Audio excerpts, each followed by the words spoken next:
This video will teach athletes the proper form and progressions to successfully execute the back squat. Starting with the bodyweight squat, it is important to start proper technique at the first stage so it ensures progression. Remember to keep your weight back on your heels and drive through your heels. Keep your chest up and maintain a neutral spine. The second progression in this lift is the counterbalance squat. Remember to keep driving through your heels and keep your knees from collapsing inward.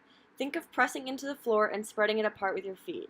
Continue to keep your chest up and your head neutral and lift the weight out in front of you. The third progression is the goblet squat. The goblet squat with a dumbbell is a great scalable way to train athletes to feel how to use their legs to lift the weight while maintaining an upright trunk.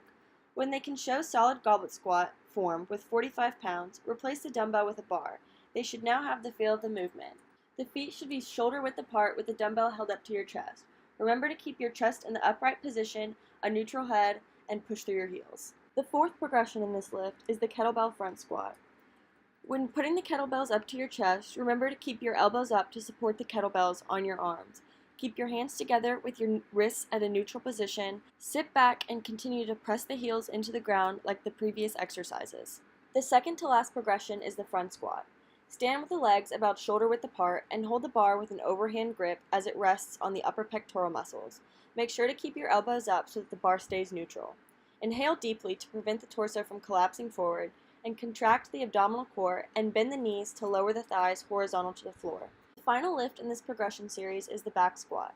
This is where all the previous exercises will come together and allow for proper positioning and form. Cues that are important to remember are remembering to drive through the heels and keep your weight back on your heels. Keep your chest up and maintain a neutral spine. Remember to keep your feet about shoulder width apart and keep your knees from collapsing inward. Think of pressing into the floor and spreading it apart with your feet.